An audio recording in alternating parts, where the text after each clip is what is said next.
Ya.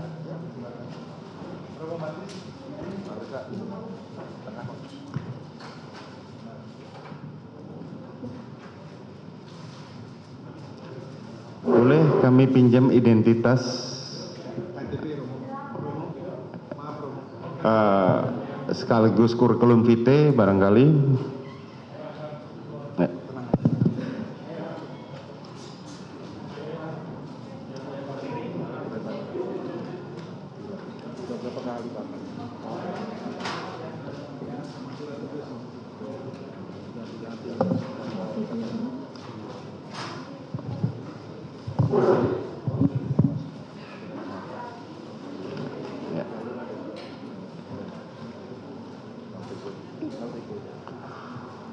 Profesor Emeritus Dr. Fran Magnis Seno, Serikat Jesuit ya, SJ. Benar? Mohon pakai. Betul. Betul. Tempat tanggal lahir Eckersdorf, Jerman, tanggal 26 Mei tahun 36. Betul. Agama Katolik, jenis kelamin laki-laki, alamat rumah Jalan Johar Baru 6 A nomor 6 Jakarta Pusat. Betul.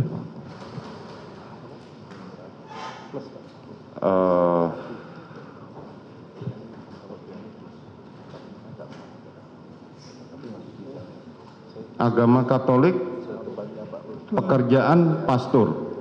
Betul. Betul ya. Dalam hal ini saudara akan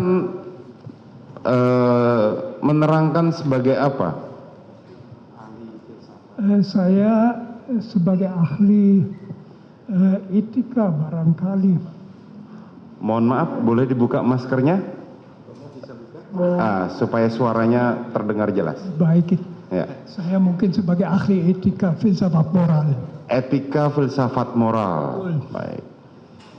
Saudara kenal dengan terdakwa? Belum. Tidak ada hubungan kenal. keluarga juga ya? Tidak kenal sama sekali. Dan tidak ada hubungan keluarga? Tidak. Oke. Selanjutnya saya periksa identitas saudara Lisa Mareli Japri. Ya. Betul ya? Tempat tanggal lahir Jakarta 10 November tahun 77. Betul. Alamat Jalan Villa Bintaro Indah, Sulawesi 8, Blok E 11, nomor 14, Tangerang. Betul. Agama Islam. Pekerjaan psikolog. Ya. Betul.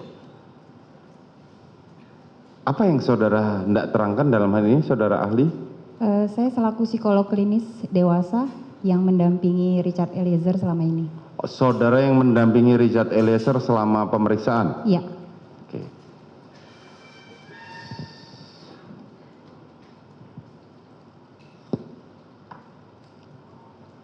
Reza Indragiri Amril. Mohon maaf, sebentar. Saudara Lisa, saudara kenal dengan terdakwa? Sepanjang pelaksanaan asesmen dan pendampingan, iya. Saudara ada hubungan keluarga? Tidak ada. Tidak ada. Baik, silakan. Selanjutnya, saudara Reza Indragiri Amril. Tempat tanggal lahir Jakarta 19 Desember tahun 74. Betul yang mulia. Alamat Jalan Laksamana 3 nomor 7 Jakarta Timur. Agama Islam, pekerjaan dosen. Izin yang mulia, sebagaimana surat perintah yang saya bawa hari ini, kehadiran saya di ruang sidang hari ini, status saya adalah sebagai anggota Pusat Kajian Asesmen Pemasyarakatan Poltekim Kementerian Hukum dan HAM. Anggota kajian pemasyarakatan Poltekim. Betul yang mulia. Dari Departemen Kumham ya. Betul yang mulia. Baik, saudara akan menerangkan. Saya menekuni bidang psikologi forensik yang mulia. Oh, psikologi forensik. Baik. Selanjutnya mohon yang beragama Muslim silahkan berdiri terlebih dahulu untuk diambil sumpahnya.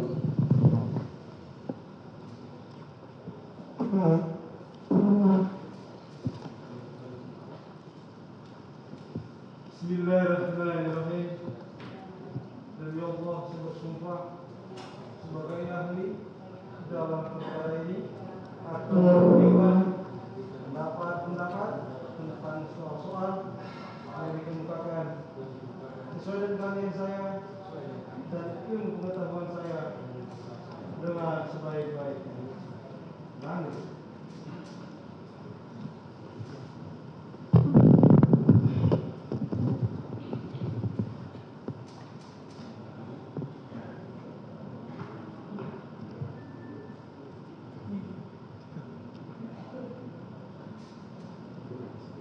Saya berjanji sebagai ahli dalam perkara ini akan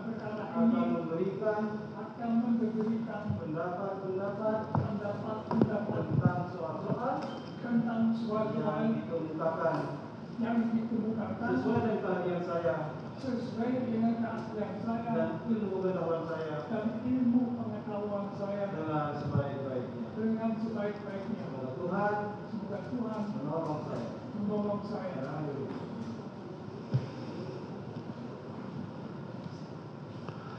Baik, selanjutnya kesempatan akan saya berikan kepada penasihat hukum.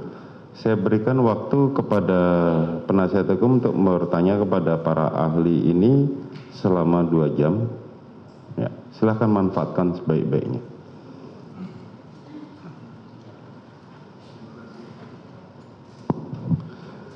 Terima kasih Majelis Hakim.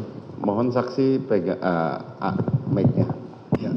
Terima kasih kepada Jaksa Penuntut Umum juga.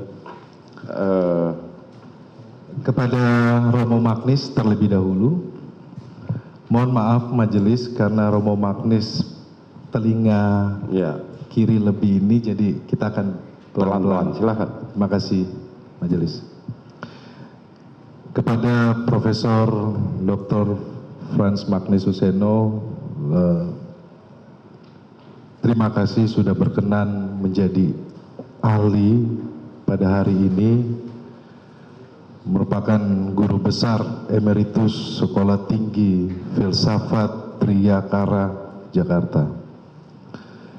Izinkan kami bertanya kepada ahli. Ahli kita kenal sebagai ahli filsafat moral. Mohon ahli menjelaskan tentang filsafat moral dan sumbangannya dalam membantu menjelaskan masalah-masalah etika moral. Terima kasih, Yang Mulia. Saya dalam filsafat moral atau etika, biasanya saya pakai etika, kata etika, ada 2 masalah yang relevan. Pertama, suatu perbuatan, kelakuan, sikap secara etis, secara moral dinilai bagaimana dapat dibenarkan secara etis atau tidak dapat dibenarkan. Itu pertanyaan normatif.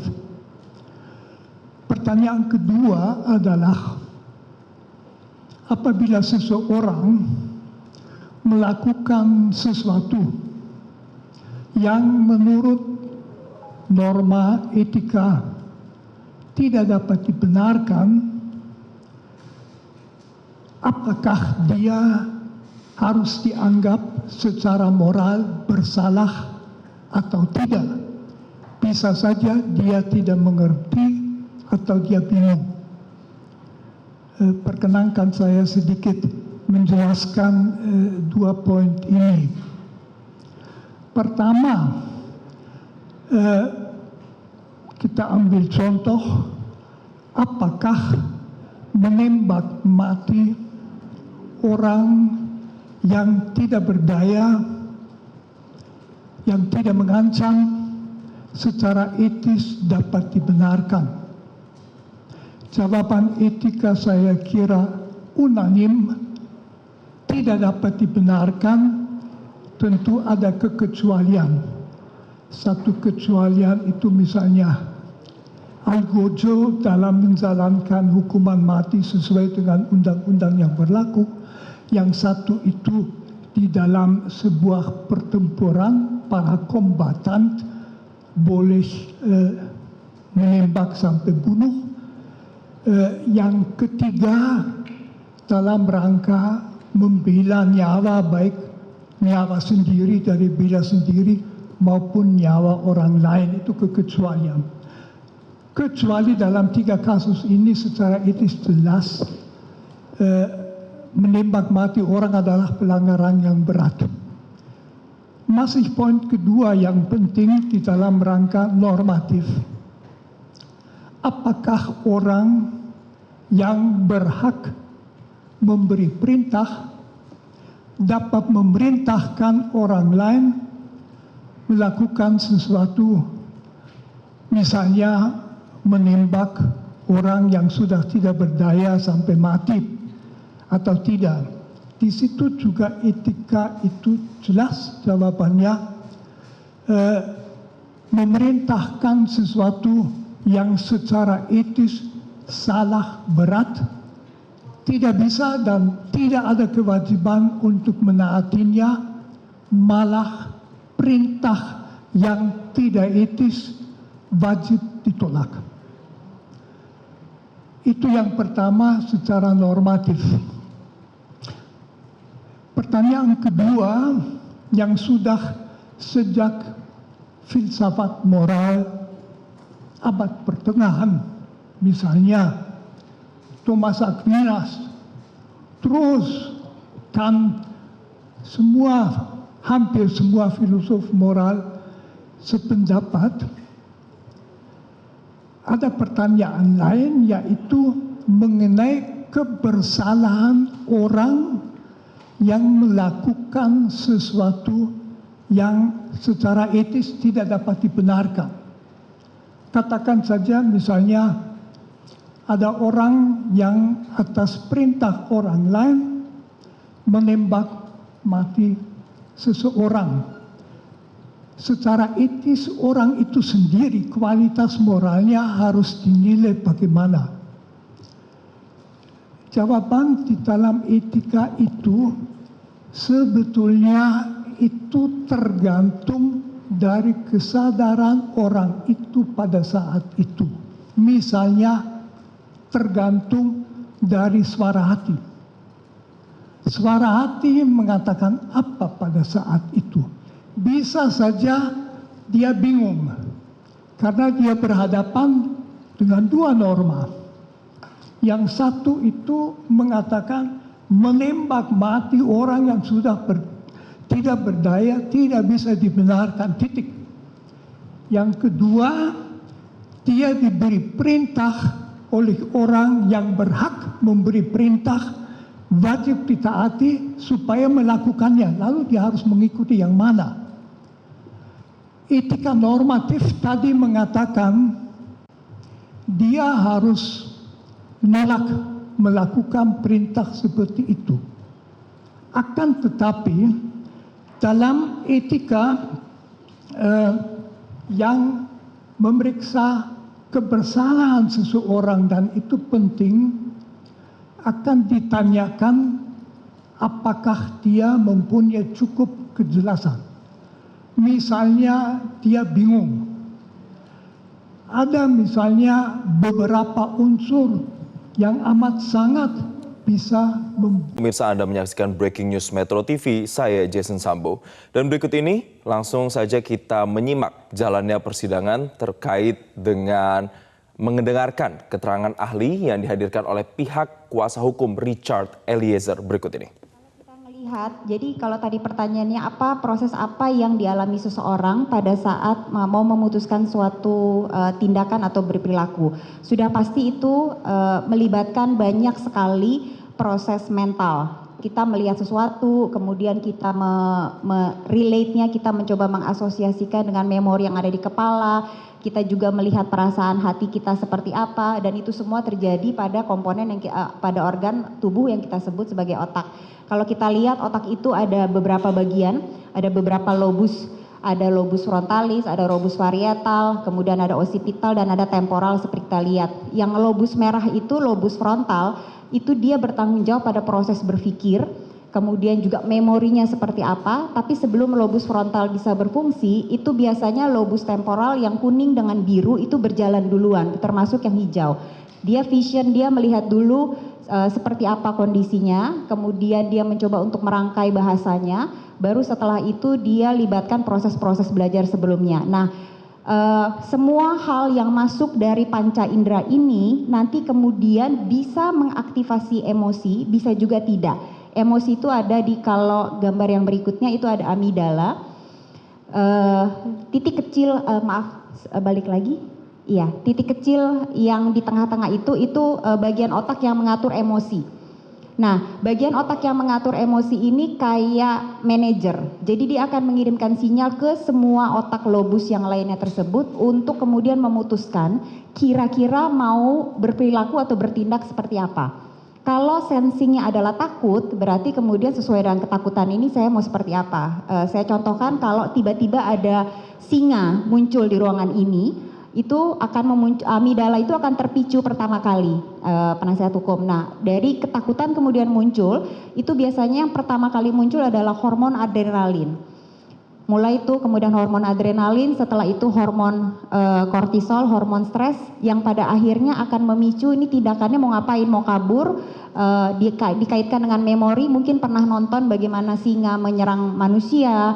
Jadi mulai muncul akhirnya ketakutan, kemudian dia mendengar auman, mungkin suara ngaum si macan, sehingga kemudian akhirnya lobus frontalnya baru kemudian memutuskan kira-kira dia mau seperti apa. Nah, ini semua proses yang terjadi pada saat kita memutuskan untuk berperilaku atau bertindak. Jadi prosesnya kompleks sekali, Pak Penasihat Hukum.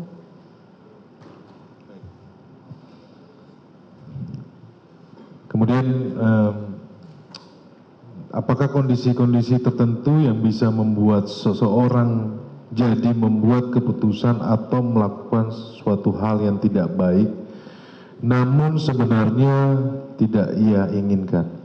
Bisa.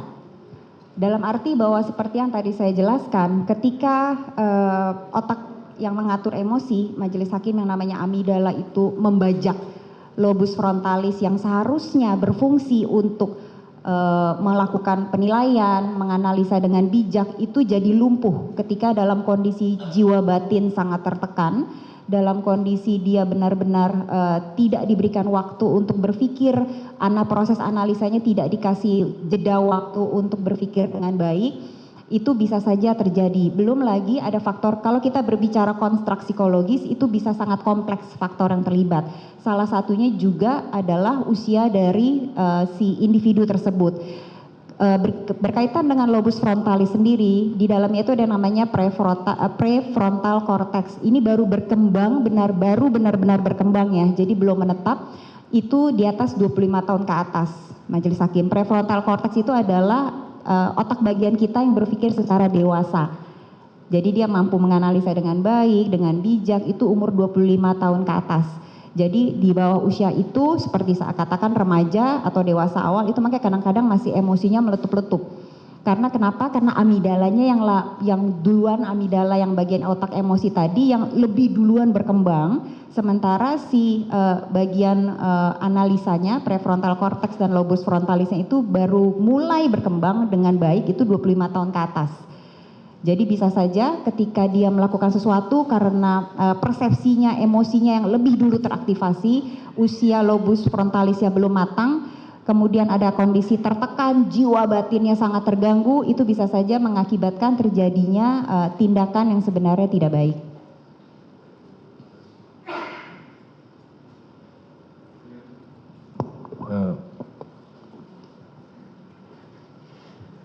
Tadi Ali jelaskan terkait dengan emosi ya. Ya.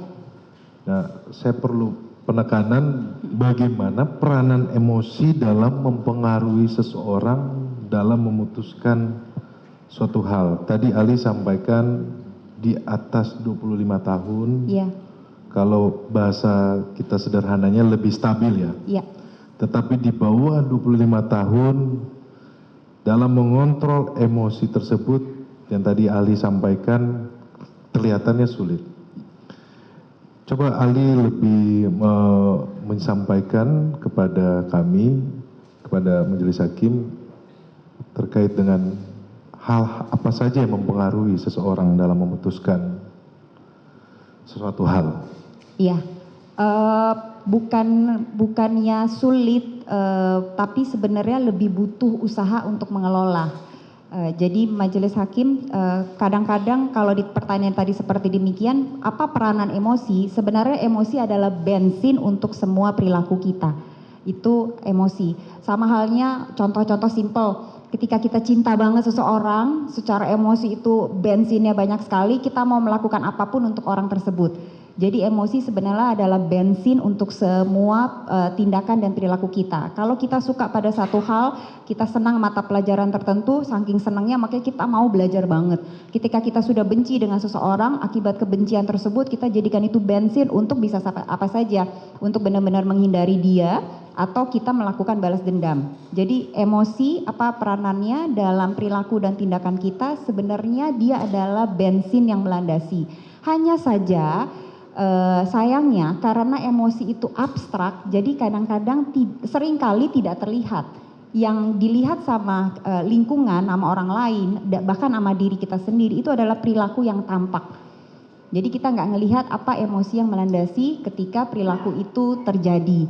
Nah, kalau tadi dikatakan usia 25 tahun baru bisa mulai muncul, betul, tapi bukan berarti sebelumnya belum ada proses. Cuman memang amigdala bagian emosi itu lagi meletup-letup sekali. Jadi lebih bisa untuk membajak, apalagi seperti yang tadi saya katakan, ketika ada komponen-komponen yang lain, ada kondisi yang sangat tertekan, ada kondisi di mana ini kayaknya terasa hidup dan mati, sehingga ada mekanisme defensif dari dalam diri individu secara psikologis itu teraktivasi, survival instinct juga akhirnya teraktivasi juga, yang mengakibatkan proses analisa lobus frontal yang harusnya bijak itu menjadi tidak berfungsi dengan baik.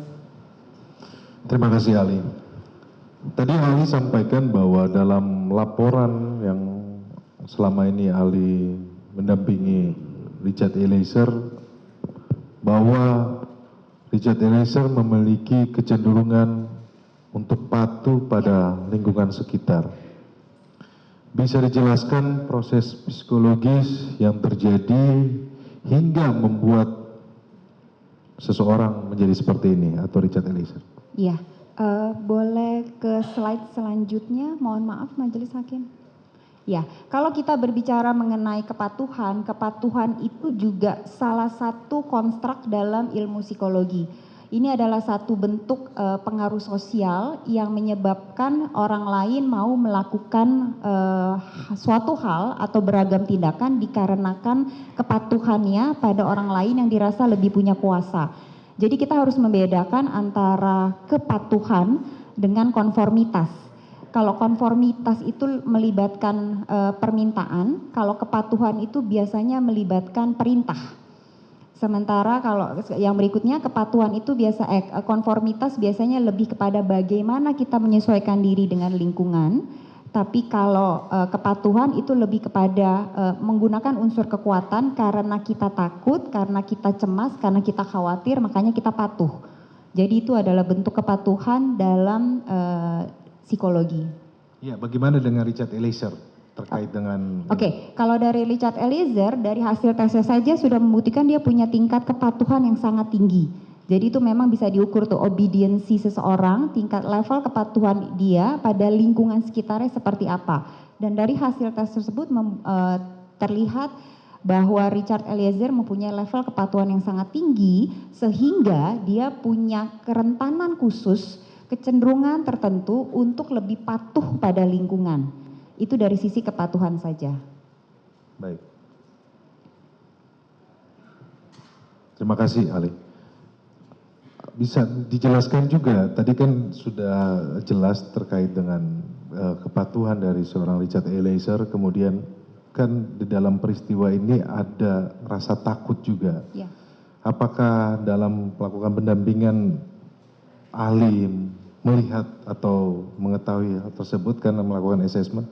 Iya, ketakutannya pada saat asesmen sudah berubah seperti. Jadi kan emosi itu kan sangat Dari awal, ketika dari awal. ketika dari awal ketakutan itu sangat jelas. Yang tadi saya katakan, pertama kali ketemu jelas sekali ada gesture takut, ada gesture cemas, gesture dia tidak bagaimana ini ke depannya, nanti harus seperti apa, dan itu banyak menampilkan gesture-gesture tubuh yang cemas dan takut seperti itu, bermain-main tangan, menghindari kontak mata, hal-hal demikian.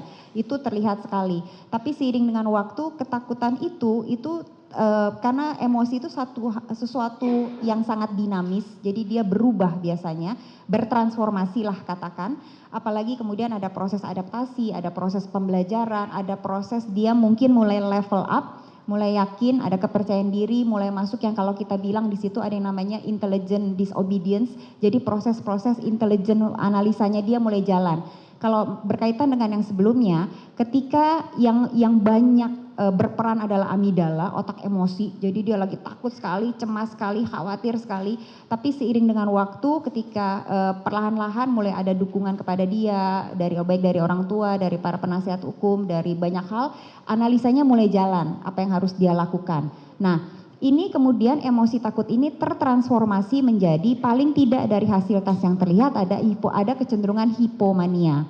Nah, apa itu hipomania? Hipomania adalah kondisi psikologi seseorang yang tampak sangat berenergi dan bersemangat, berbeda dari biasanya. Jadi setelah takut, sepertinya kemudian Richard Eliezer itu memutuskan untuk oke, saya harus melakukan sesuatu atas kondisi ini. Jadi terlihat semangatnya tersebut. Tapi di sisi lain, hipomania juga berarti masih menutupi kecemasan yang terpendam. Jadi itu kan mekanisme diri. Ketika dia mencoba untuk oke, aku harus melakukan sesuatu nih, tapi sebenarnya di dalam dia masih cemas karena terlihat yang dalam tes MMPI yang tadi saya katakan, Minnesota Multifaceted Personality Inventory, itu adalah 10 parameter. Kita melihat parameter-parameter psikologis, seberapa tinggi level depresi, seberapa tinggi level skizofrenia, seberapa tinggi level obsesif kompulsif. Nah, pokoknya sampai 10, ada 10 parameternya. Nah, paling tinggi parameter pada Richard Eliezer adalah hipomania. Di mana hipomania sudah jelas berarti ada kecemasan yang ditutupi olehnya dengan cara mencoba untuk berenergi dan bersemangat sekali. Nah, apakah kemudian dikatakan, kalau tadi pertanyaan berkaitan dengan emosi takut dan cemas adalah emosi yang dekat. Gitu. Hubungan kepatuhan dan rasa takut tersebut? Yang tadi karena tadi saya katakan emosi adalah bensin untuk semuanya. Baik. Jadi karena dia takut makanya dia patuh. Makanya dia takut. Baik. Bagaimana kepatuhan dijelaskan dalam ilmu psikologi? Ya, itu tadi sudah saya katakan. Ya. Jadi kalau kepatuhan itu sendiri sebenarnya ada yang namanya constructive obedience seperti yang kita lihat paling atas. Kalau konstruktif itu sesuai dengan namanya, tentu adalah kepatuhan yang akan menghasilkan hal yang membawa kebaikan, tidak hanya untuk diri sendiri tapi juga untuk lingkungannya, seperti misalnya kita patuh untuk mengikuti lampu merah, kita patuh mengikuti instruksi dari dokter yang diberikan kepada kita, itu adalah constructive obedience. Kalau destructive obedience itu seperti yang dilakukan Richard Eliezer pada awal Juli tersebut, bahwa ada kepatuhan yang dia lakukan tapi tidak membawa kebaikan. Jadi itu destruktif sekali. Nah, seiring dengan waktu, ada juga yang namanya obedience itu kita sebut sebagai intelligent disobedience. One's ability to do right thing when what have been told to do is wrong. Jadi momen di mana pada akhirnya individu tersebut mampu mengaktifkan fungsi analisa logis rasionalnya dengan baik untuk memutuskan bahwa ini salah, aku tidak mau patuh lagi. Terima kasih, Ali. Untuk individu yang punya kepatuhan sangat tinggi sesuai dengan hasil asesmen psikologis Ali, bagaimana ia bisa mendobrak itu dan tidak menjadi patuh menjalani apa yang diminta kepadanya? Ya, itu yang tadi saya jelaskan, intelligent disobedience. Jadi ada proses waktu ketika pertama kali terjadi, waktunya sempit sekali untuk menganalisa, merasionalisasi, membuat penilaian, aku harus apa, aku harus bagaimana, aku harus memilih yang apa, itu sempit sekali. Jadi dia hanya mengandalkan pada insting semata. Otak kita itu ada otak primatanya, dalam tanda kutip otak binatang. Gimana caranya supaya survive? Karena survival instinct itu adalah insting yang paling kuat yang membantu kita untuk terus hidup. Nah, ketika dia berada pada kondisi sangat tertekan, yang bergerak, yang berjalan duluan dan mendominasi adalah otak primatanya tersebut, otak binatangnya. Tapi setelah ini semua setelah kejadian terjadi, kemudian mulai ada proses tenang. Jadi seperti orang naik gunung, puncaknya sekali, begitu habis itu mulai landai, mulai masuk tuh proses analisa, kemudian logikanya, rasionalnya seperti apa, belum lagi dari sisi spiritualnya seperti apa, yang dia mendapatkan kekuatan, peneguhan, sampai akhirnya dia memutuskan untuk, ya stop, saya tidak mau lagi patuh, ini salah. Iya, dalam pendampingan Ali kan sempat juga melakukan wawancara dengan keluarga. Betul. Kemudian tadi Ali menyampaikan bahwa Richard Eliezer ini merupakan figur yang patuh dan taat terhadap lingkungan. Ya.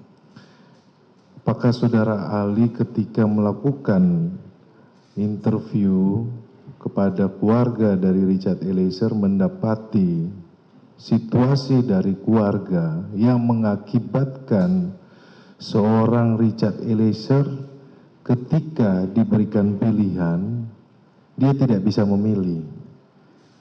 Itu yang pertama. Yang kedua, di dalam situasi yang sulit, terjadilah pergolakan atau yang disebut, yang menurut dari ilmu psikologi mungkin bisa dijelaskan. Iya, kalau dikatakan oleh penasihat hukum, apakah ada situasi keluarga atau dalam tanda kutip doktrin keluarga yang menyebabkan Richard Eliezer tumbuh menjadi individu yang patuh? Sebenarnya saya tidak melihat itu. Dari diskusi dengan orang tua, dari diskusi dengan Richard juga, tapi yang terjadi lebih kepada hasil pertama karakternya Richard yang memang lebih permisif dan lebih yang tadi avoidance konflik, menghindari konflik. Yang kedua, observasinya dia kepada lingkungan. Jadi kalau tadi slide yang pertama ada proses analisa, ada proses dia melihat tuh melalui panca inderanya kondisi lingkungannya seperti apa. Richard melihat kakaknya jauh lebih nakal. Jadi dia cenderung untuk, karena kakaknya sudah nakal, aku jadi anak yang baik deh, kasihan nih papa mama. Nah itu dia terlatih untuk menjadi individu yang patuh. Kemudian dari sisi agama juga dia cenderung untuk banyak mendengar bahwa anak patuh pada orang tua. Jadi itu semakin terasa, bibitnya sudah ada, tapi kemudian itu semakin terasa dalam pengalaman dia sehari-hari. Itu yang pertama. Dan kalau kita berbicara kepatuhan sendiri, pada satu kondisi atau beberapa kondisi, orang yang paling pembangkang pun bisa patuh. Seperti misalnya, kalau contoh saya pribadi, saya sebenarnya cenderung lebih kepada orang yang santai. Orang yang kalau menyampaikan tuh lebih santai lah dalam arti. Tapi ketika saya masuk ke ruangan ini, kemudian ada dalam satu tempat yang memang sedemikian formalnya, dengan seragam yang memang sedemikian sudah ada di memori saya pengadilan seperti apa. Jadi tanpa saya sadari pun saya merubah postur tubuh, cara bicara, cara bertindak juga. Jadi kepatuhan itu sendiri pada satu dan lain hal pasti terjadi pada individu. Nah yang kedua, mohon maaf bisa diulang yang kedua tadi? Ya, tadi kan sudah bagaimana mengelola perintah. Ya. Nah itu tadi pada saat kepatuhan itu sudah terjadi, biasanya sudah punya ada kecenderungan tersendiri untuk lebih membiarkan lingkungan mengambil keputusan buat dirinya. Karena dia sudah punya daya kepatuhan, itu sudah dikonfirmasi dengan hasil tes, tingkat kepatuhan yang cukup tinggi, sehingga ketika kemudian terjadi pergolakan batin, ada kecenderungan Richard untuk lebih membiarkan lingkungan yang membuat keputusan dan saya ngikut. Apalagi kemudian banyak faktor lain juga yang terlibat, dia berada pada institusi yang sangat kaku. Dia berada levelnya sangat di bawah dibanding yang lain ada di ruangan tersebut. Kemudian dari sisi usia juga dia masih belum matang. Secara analisa psikologisnya itu kapasitas mentalnya belum matang. Jadi ketika pergolakan batin itu terjadi, dia punya kecenderungan untuk secara instiktif pada saat itu mengikuti apa yang ada di lingkungan. Dan ketika menerima perintah tersebut tidak bisa mengelola perintah itu secara ini. Waktunya sempit sekali, Iya. yang pertama. Yang kedua, itu diberikan oleh orang, mungkin kita bisa masuk ke slide yang Slide berikutnya, mohon berikutnya. maaf, Majelis Hakim. Ya, ini ada penelitian Milgram pada tahun 1961 di Yale University. Dia itu ngasih, jadi kalau kita lihat gambar yang sebelah kanan, ada yang baju biru itu yang eksperimenter, penguji itu, dan kemudian ada subjek dan ada fake test subject. Jadi ini pura-pura yang sebelah kiri. Nah, si subjek penelitian ini diminta untuk administer, untuk kasih shock listrik. Jadi si fake test subject itu dipasang alat dan kemudian dikasih fake test subject tersebut untuk dia ngasih, ketika si test subject ini tidak mampu menjawab pertanyaan, si subjek ini kemudian diminta sama eksperimenter untuk kasih electrical shock mulai dari 45 volt sampai dengan 350 volt. Nah, pada posisi itu pertanyaan yang tadi, apakah tidak ada proses itu? Pertama tadi, situasinya itu dilakukan di sebuah universitas. Yang kedua, si subjek menyangka bahwa eksperimenter memang adalah orang yang secara legal bertanggung jawab dan punya kemampuan untuk memerintahkan dia. Yang terakhir, waktunya sempit sekali. Jadi si subjek itu terus-menerus, ayo kamu harus bertanggung jawab, kasih, kan dia gagal jawab. Ketika si subjek belum menjawab, sudah dikejar lagi sampai itu terjadi. Jadi memang itu menjadi kacau sekali, yang seperti saya katakan, amigdalanya kemudian masuk dan pada akhirnya si lobus frontalisnya tidak bisa berfungsi dengan benar. Jadi ini juga ada hasil-hasil yang ditemukan pada penelitian ini adalah yang pertama, ordinary people likely to follow orders. Orang awam itu biasanya cenderung akan mengikuti perintah yang diberikan oleh authority figure otoritas, even to the extent of killing an innocent human being. Bahkan sampai sejauh ketika harus membunuh mereka yang tidak bersalah. Kemudian yang kedua, hasil penelitiannya juga membuktikan people tend to obey orders from other people if they recognize their authority as morally right and or legally based. Jadi kita cenderung mengikuti perintah dari yang lain ketika memang kita ngelihat si figur otoritas ini secara moral benar, jadi bisa saja pemuka agama, bisa saja pimpinan, dan secara legal, secara hukum memang dia punya kemampuan itu. Misalnya di penjara tersebut, kita tidak mau melakukannya, kita ngelihat yang sebelumnya itu kena konsekuensi dan aku tidak mau. Karena aku tidak mau, makanya udah deh jalanin aja, toh nggak bisa ngapa-ngapain karena kita ada di prison ini, ceritanya demikian.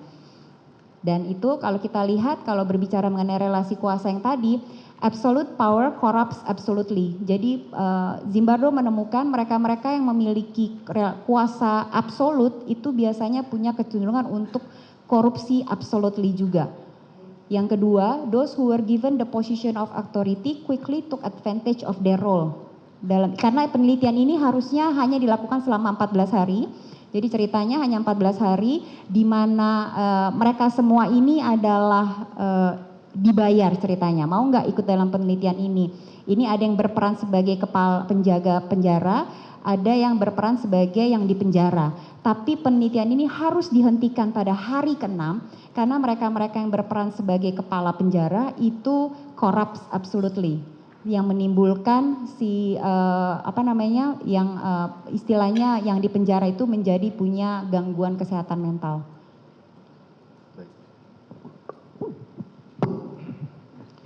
Ya, terima kasih Ali. Kemudian yang saya mau tanyakan terkait dengan free will ya. Free will dan blind case. Tentang otoritas bisa dijelaskan? Free will juga salah satu konstruk dalam ilmu psikologi. Jadi free will itu adalah satu kehendak bebas yang diasumsikan dimiliki oleh setiap individu. Padahal sebenarnya free will itu bentuknya kayak spektrum. Jadi mulai yang ada free will banget sampai dengan tidak ada free will sama sekali. Ini kondisinya ini sangat berbentuk dalam sebuah spektrum yang tidak bisa kita sesimpel mengatakan apakah orang ini punya free will atau tidak. Itu demikian. Bahkan kalau sekalipun kita mengatakan, enggak kok aku bisa punya free will seutuhnya, itu juga enggak benar. Kenapa? Karena kita ada pengaruh genetika. kita ada pengaruh pola asuh. Jadi free will yang seutuhnya itu sebenarnya ilusi. Jadi ketika kita kemudian melakukan satu hal, itu pasti ada pengaruh dari hal yang lainnya. Dalam kondisi-kondisi tertentu kita bisa menunjukkan free will kita, seperti misalnya memutuskan kita mau masuk kuliah apa, kita mau melakukan apa. Tapi ada kondisi-kondisi di mana kita tidak punya free will sama sekali, karena itu bentuknya sangat kaku dan kita hanya sekedar menjalankan apa yang diperintahkan. Iya, ada contoh kasus bahwa diperintah untuk melakukan penembakan dengan waktu yang sangat cepat, yang hitungannya disampaikan bahwa beberapa detik. Kemudian bisa dijelaskan nggak dalam situasi itu bisa tidak seseorang menggunakan free will-nya dia? Oke. Ya. Iya. Boleh tolong majelis hakim, maaf slide yang berikutnya terakhir. Makasih. Oke, di psikologi kita mengenal yang namanya locus of control. Locus of control itu adalah kontrol diri kita. Orang yang merasa kontrol dirinya eternal itu selalu yakin semua hal dalam kehidupannya secara internal dia mampu untuk bertanggung jawab dan memutuskan. Tapi ada orang-orang yang punya locus of control eksternal. Others control my destiny. Jadi apa yang aku lakukan, tindakan apa yang aku harus ambil itu dipengaruhi oleh orang lain. Nah, sama halnya dengan konstruk psikologi yang lainnya, ini juga bentuknya spektrum. Jadi bisa bergerak ke internal, bisa bergerak ke eksternal. Ketika dalam kondisi contoh kasus yang tadi Pak Penasihat Hukum mengatakan, yang terjadi adalah dia tidak punya free will dan locus of control-nya eksternal. Karena benar-benar diperintahkan dalam jarak waktu sangat pendek dan kemudian jiwa batinnya tertekan, dia si amigdala, otak emosinya membajak otak yang harusnya melakukan analisa. Pada titik itu individu tersebut pasti kehilangan locus of control. Free will-nya kemudian baru bisa bergerak, mulai bergerak lagi dari eksternal, kemudian bergerak menuju ke arah internal, ketika akhirnya perlahan-lahan dikasih waktu untuk menganalisa apa yang terjadi. Tapi kalau ditanya pada titik itu seperti apa free will-nya, sudah jelas pada titik itu dia tidak punya free will dan locus of control-nya ada pada orang lain eksternal. Ketika saat juga diperintah dengan jabatan yang antara langit dan bumi juga. Iya, itu juga salah satu seperti yang tadi berkali-kali saya katakan ya, kalau kita berbicara kondisi psikologi klinis, itu konstruk dan faktor yang terlibat itu bisa banyak. Tapi dari hal-hal yang banyak ini kemudian bekerja sama akhirnya menghasilkan output keluarnya seperti apa. Nah, salah satunya tentu saja juga itu, ada perbedaan strata yang cukup tinggi yang mengakibatkan kecil sekali, kalau nggak mau dikatakan tidak ada, kesempatan untuk menolak atau mengatakan tidak mau. Ya. Kita kembali kepada Richard Eliezer ketika Ali mendampingi sebelum dan sesudah ya, Ali kan mengikuti proses ini. Kemudian ada ketakutan yang tadi disampaikan, kemudian kecenderungannya dia hipomania ya, tadi disampaikan. Bisa jelaskan terakhir ketika Ali melakukan assessment kepada Richard Eliezer, hal-hal apa saja yang terupdate atau terlihat dari Richard Eliezer? Iya, secara keseluruhan Richard Eliezer, mohon maaf sebelumnya apakah saya harus menyerahkan hasil asesmennya Pak Majelis Hakim? Ke JPU juga.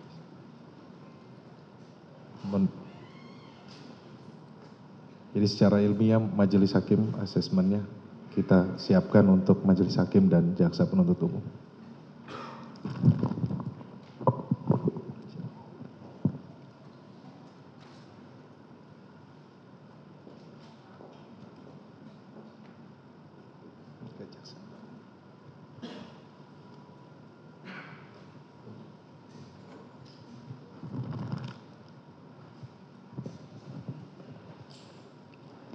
Iya, menjawab pertanyaan yang tadi, kalau kita ngelihat di bagian integrasi hasil tes, terlihat bahwa hasil kecerdasan Richard itu berfungsi rata-rata, berfungsi dengan baik dalam arti bahwa dia mampu sebenarnya untuk mengolah informasi yang diberikan. dia tidak ada kesulitan untuk memahami instruksi dan perintah, dan kemudian dia juga tidak ada kesulitan dalam berinteraksi sosial. Kemudian tapi dari kecil dia punya kecenderungan untuk patuh dan avoidance konflik seperti yang dari saya katakan, menghindari konflik, cenderung mencari damai yang memang seringkali menyebabkan itu tidak menyelesaikan masalah. Tapi kemudian karena hubungannya yang cukup baik dengan orang tua, biasanya kondisi-kondisi tersebut terurai karena dia banyak berdiskusi dengan orang tuanya, itu satu. Yang kedua dari sisi keteguhan spiritualnya dia dalam sisi agama, dan itu terlihat sekali berulang kali ada. Selain itu profil klinis yang didapatkan melalui asesmen MMPI juga memperlihatkan bahwa dalam beberapa waktu terakhir ini Richard memiliki gejala yang menjurus ke kendala psikologis tertentu seperti tadi sudah saya katakan, di mana profil klinis ini menunjukkan ia memiliki kecenderungan hipomania dominan. Kenapa sampai dengan hipomania? Karena ada emosi yang secara mudahnya kita katakan flip. Dari takut yang luar biasa, dia kemudian flip berpindah ke spektrum yang lain, menjadi sangat bersemangat dan berenergi untuk kemudian melakukan sesuatu, tapi tentu saja karena masalahnya belum selesai, hipomania ini sebenarnya adalah topeng yang di bawahnya adalah kecemasan. Secara umum dia mampu untuk terbuka pada gagasan baru, kecenderungan analisa dan deduktifnya juga baik. Tapi pada beberapa kondisi yang seperti tadi katakan, dia punya kecenderungan untuk patuh pada lingkungan, sehingga dia bisa melupakan sisi analisa dan deduktifnya ini. Kurang lebih demikian.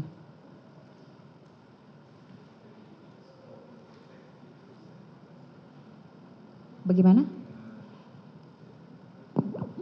Jadi contohnya begini, ketika seorang Richard Eliezer, ini saya coba mencerna ya apa yang disampaikan oleh saudara ahli. Ketika seorang Richard Eliezer ditawarkan minum teh atau kopi. Richard Eliezer ini mau teh, tetapi dia tidak bisa menjelaskan. Itu karena dia tidak bisa memilih. Ya. Apakah itu karena ada kaitan dengan masa lalu dari banyak sekali, ya salah satunya tentunya adalah masa lalu, karakternya dia, pengalamannya dia, kemudian habis itu interaksi sosial dengan lingkungan juga seperti apa, belum lagi mungkin ada kecenderungan merasa minder dan tidak percaya diri, bisa karena sosial ekonomi yang berbeda dari yang lain, jadi cenderung untuk lebih, ya udah deh apa yang ada di depan mata, apa yang terhidang, apa yang disediakan, saya ambil, apa yang disuruh, apa yang diperintahkan, saya kerjakan. Karena kadang-kadang kondisi seperti itu dari kecil sangat terbiasa dan pada akhirnya itu masih menetap. Ini yang di sini dikasih juga konklusi dan saran, salah satu yang memang harus dirubah dari Richard. Baik. Saya pikir cukup ya. Ada lagi yang mau disampaikan di slide? Tidak ada. Baik. Terima kasih untuk Ibu Lisa Marli Japri. Saya akan beralih kepada Dr. Penasihat hukum dan jaksa penuntut umum. Sebelum dilanjut saya skors 5 menit sebentar ya. Baik. Sidang perkara nomor 798 Pit B 2022 atas nama Richard Eliezer Budiang Lumiu diskors.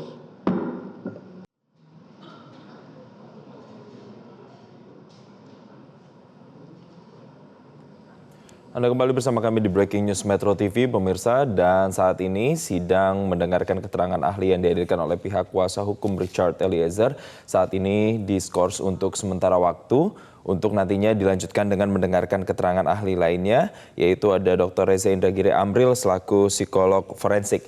Tadi sebelum jeda juga sudah dimintai sejumlah keterangan yang sudah disampaikan oleh psikolog klinik dewasa Liza Marieli Japri, yaitu terkait dengan beberapa hal. Tadi di sini ada beberapa catatan yang disampaikan bahwasanya Richard Eliezer ini dikatakan memiliki kecenderungan untuk patuh dan juga kecenderungan terhadap hipomania yang dominan. Hal ini dapat dibuktikan ketika pada saat momen tewasnya Brigadir Yosua, Richard Eliezer dikatakan tidak mampu untuk menolak perintah dari atasan karena memang Richard Eliezer secara psikologis memiliki kecenderungan untuk patuh terhadap lingkungannya. Dan saat ini persidangan nampaknya akan segera dilanjutkan kembali dan kita simak jalannya persidangan dari Pengadilan Negeri Jakarta Selatan. Sampaikan bahwa sebagai ahli psikologi forensik, bisa dijelaskan terkait apa arti dari psikologi forensik? Untuk memahami psikologi forensik, saya pikir kita terlebih dahulu harus memahami arti psikologi itu sendiri. Psikologi bermakna sebagai ilmu yang mempelajari tentang tingkah laku dan proses mental. Proses mental yang saya maksud adalah proses berpikir manusia. Sementara forensik sendiri bisa diterjemahkan secara bebas sebagai ranah hukum. Dengan demikian, psikologi forensik bisa saya definisikan sebagai ilmu yang mempelajari tentang tingkah laku dan proses mental di khazanah hukum, di ranah hukum. Subjek atau manusia atau individu yang menjadi sorotan psikologi forensik ada 4. Kalau kita bicara pidana, berarti kita bicara tentang pelaku, korban, saksi, dan personil penegakan hukum itu sendiri. Baik. Bagaimana psikologi forensik memandang penyebab perilaku jahat manusia? Sesungguhnya ada banyak mazhab di dalam psikologi, termasuk psikologi forensik yang bercerita tentang hal ihwal perilaku jahat manusia. Tetapi kalau saya rangkum, ada 2 pengelompokan utama. Pertama yaitu perspektif atau ulasan yang berfokus pada kepribadian, berarti kepribadian seorang pelaku. Dan yang kedua adalah ulasan atau perspektif yang lebih banyak berfokus pada sisi proses psikologis pemunculan perilaku. Jadi bukan pada aspek kepribadiannya, tetapi pada perilakunya. Yaitu saya ulangi, proses psikologis pemunculan perilaku jahat manusia. Saya pribadi cenderung berada pada kelompok yang kedua. Saya tidak menganggap atau menihilkan kepribadian, sama sekali tidak. Tapi saya memandang bahwa proses psikologis tentang pemunculan perilaku manusia sangat dibutuhkan dan lebih spesifik sifatnya. Baik. Berarti ahli tadi sampaikan bahwa fokus kepada proses pemunculan perilaku jahat ya, yang tadi ahli jelaskan ya. Kemudian bagaimana menilai apakah seseorang bertanggung jawab atau tidak bertanggung jawab atas perbuatannya? Apakah seseorang itu bertanggung jawab atau tidak bertanggung jawab perlu kita pilah terlebih dahulu. Apakah kita berbicara tentang seseorang ini adalah yang memiliki insanity, tanda petik memiliki kegilaan, memiliki ketidakwarasan, ataukah kita bicara tentang orang yang sesungguhnya waras, orang yang normal. Kalau kita bicara tentang kategori yang pertama, yaitu orang yang sebutlah tidak waras, insane, ada yang izin yang mulia, tempo-tempo saya menggunakan bahasa Inggris semata-mata karena itu bacaan saya. Dan mungkin saya akan menggunakan bahasa Inggris terlebih dahulu semata-mata untuk memudahkan saya. Nanti akan saya elaborasi dalam bahasa Indonesia. Nah, kalau kita bicara tentang kategori yang pertama, yaitu seorang pelaku kejahatan yang dianggap sebagai tidak waras, maka selesai sudah. Karena tidak waras, maka tidak dibutuhkan penjelasan apapun. Jangankan pengamat, jangankan ahli psikologi forensik, yang bersangkutan sendiri pun karena tidak waras tidak bisa menjelaskan duduk persoalan atau duduk perkara tentang tindak tanduknya. Tapi kalau kita bicara tentang kategori kedua, yaitu pelaku kejahatan yang pada dasarnya berada dalam kategori normal alias waras, maka ada 2 hal yang perlu diuji. Ada 2 hal yang perlu ditelaah. Yang pertama diistilahkan sebagai capacity for understanding, artinya kapasitas seseorang, yaitu kapasitas si pelaku untuk memahami apa yang dia perbuat. Itu yang pertama. Seberapa jauh pelaku memahami apa yang dia perbuat. Dan yang kedua adalah istilahnya volitional competence. Seberapa jauh seseorang atau pelaku tersebut berperan dalam aksi yang dia lakukan terkait dengan kehendaknya. Jadi yang pertama sekali lagi berbicara tentang pemahaman dia tentang tindak tanduk dia, pemahaman dia tentang perilaku jahatnya. Dan yang kedua berbicara tentang kehendak dia bagi munculnya perilaku jahat tersebut. Ketika 2 hal ini ditelaah, maka kemungkinan pertanggungjawaban si pelaku ada 3 kemungkinannya. Yang pertama yaitu criminally responsible, artinya dia bertanggung jawab penuh terhadap perbuatan pidana yang dia lakukan. Yang kedua yang disebut sebagai not criminally responsible, artinya dia sama sekali tidak bertanggung jawab atas perbuatan pidana yang dia lakukan. Dan yang ketiga adalah partially responsible. Artinya dia bertanggung jawab tapi parsial, bertanggung jawab tapi hanya separuh. Karena boleh jadi ada dinamika di situ antara pemahaman dan kehendak. Berdinamika sedemikian rupa sehingga bisa saja kemudian yang bersangkutan dinyatakan partially responsible alias bertanggung jawab tapi sebagian saja.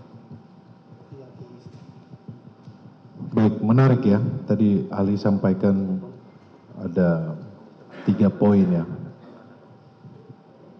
Nah, bisakah Ali lebih sampaikan ya, criminal responsibility contohnya seperti apa, kemudian non criminal responsibility, terus yang menarik ketiga tadi Ali sampaikan bertanggung jawab hanya sebagian saja gitu kan.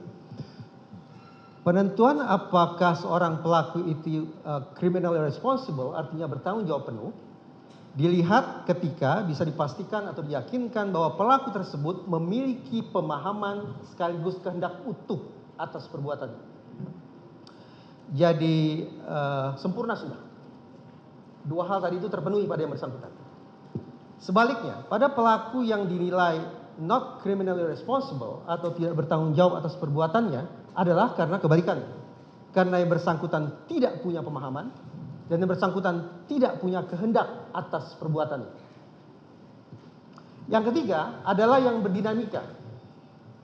Yang bersangkutan, si pelaku ini bisa dinilai partially responsible, bertanggung jawab tapi sebahagian, dikarenakan mungkin dia paham tapi dia tidak punya kehendak, atau sebaliknya, dia tidak paham tapi dia berkehendak. Tentu saja berbicara tentang pemahaman dan kehendak itu pun sifatnya gradasi, tidak hitam atau putih. Berbicara kecerdasan manusia juga bertingkat-tingkat. Itu sebabnya perlu ditelaah bobot atau kadar pemahaman dan kehendak si pelaku atas perilaku atau perbuatan jahat. Baik, terima kasih penjelasannya Ali. Kita akan masuk kepada peristiwa bahwa klien saya ya dideskripsikan bahwa Richard Eliezer dibawa pengaruh atau tekanan dari Verdi Sambo. Bagaimana Ali bisa menjelaskan pengaruh tekanan dalam situasi tersebut? Ini berarti masuk ke materi perkara ya. Saya sebut nama berarti izin majelis. Tadi saudara penasihat hukum menyebut nama Richard Eliezer dan Verdi Sambo. Ya. Berarti yang saya pahami mereka adalah, saya tidak tahu sekarang apakah masih berstatus sebagai personil Polri atau tidak. Ya. Tapi mereka merupakan bagian dari sebuah organisasi penegakan hukum. Baik. Untuk memahami tentang perilaku atau perbuatan jahat terhadap manusia, terhadap individu, termasuk dalam hal ini adalah Richard Eliezer misalnya, akan sangat baik apabila kita melakukan pemetaannya secara komprehensif. Saya tidak yakin ada manusia yang hidup di dalam ruang vakum. Manusia siapapun itu pasti berinteraksi dan terpengaruh oleh lingkungannya. Konsekuensinya adalah pemahaman atas perbuatan jahat yang bersangkutan setidaknya harus menyentuh 3 dimensi. Dimensi makro, dimensi mikro, dan dimensi meso secara umum. Dimensi makro bersangkut paut dengan lingkungan sosial, organisasi, perusahaan, atau kelompok yang menjadi tempat bernaungnya individu tersebut. Itu dimensi makro. Dimensi mikro adalah sisi kepribadian spesifik yang ada pada diri individu yang bersangkutan. Sementara dimensi meso adalah terkait dengan interaksi antara satu individu dengan individu yang lain.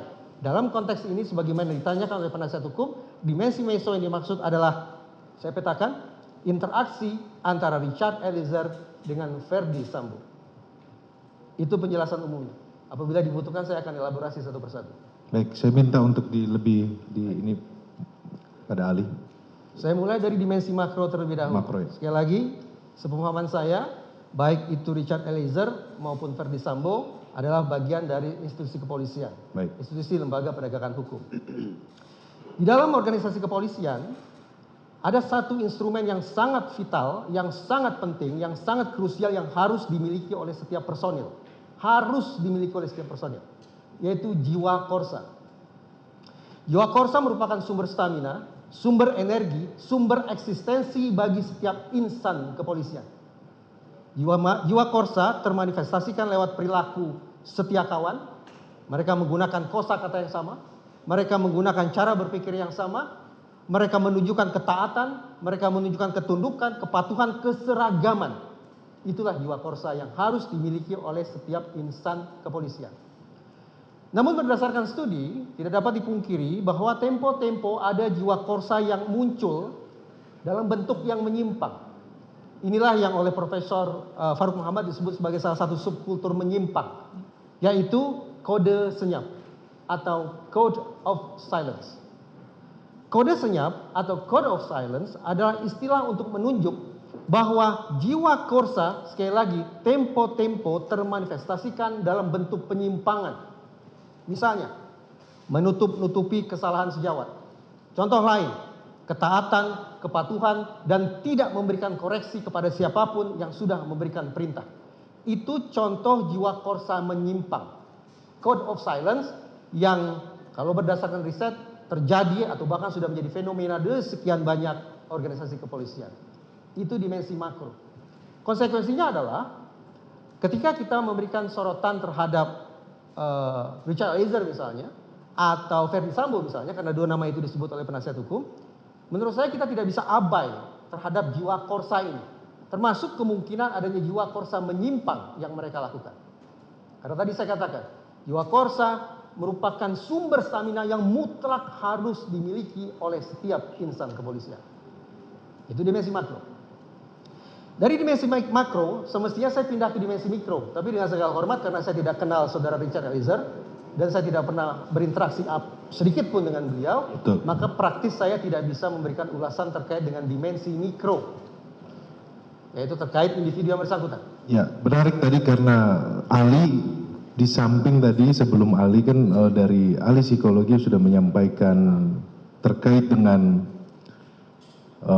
kepatuhan ya dari profil dari seorang Richard Eliezer. Bagaimana ahli psikologi forensik menilai keterangan apa yang disampaikan terkait dengan yang disampaikan sebelumnya kaitannya dengan mikro? Izin majelis, saya tidak dalam kapasitas Tidak bisa menilai ya. paparan dari ahli yang lain. Baik. Jadi mendengar, setelah mendengar maksud sorry. saya hanya bisa memberikan perspektif atau penjelasan terkait dengan dimensi makro. Ya.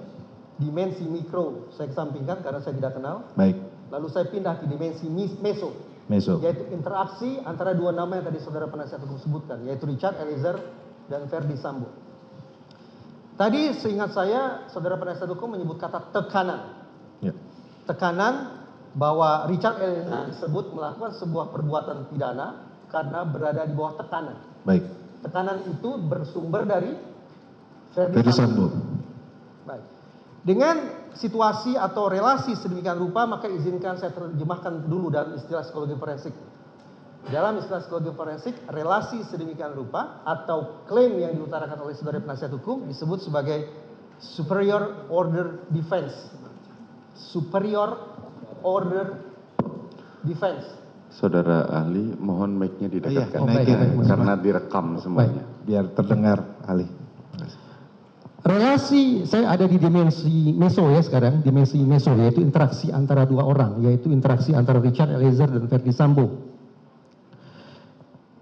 Situasi tekanan yang tadi disebut oleh saudara penasihat hukum di dalam Khazanah Psikologi Forensik saya terjemahkan menjadi superior order defense.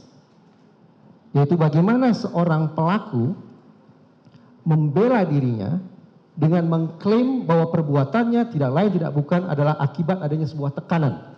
Tekanan dari atasan, superior order defense. Tentu saja pada dasarnya setiap pelaku dalam situasi yang sama boleh saja mengutarakan superior order defense itu.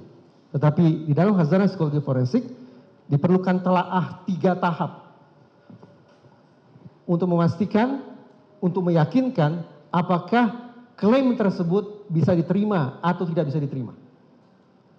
3 tahap telaah itu pertama, harus bisa diyakinkan terlebih dahulu. Apakah tekanan itu sungguh-sungguh ada, berarti objektif ada, ataukah subjektif belaka.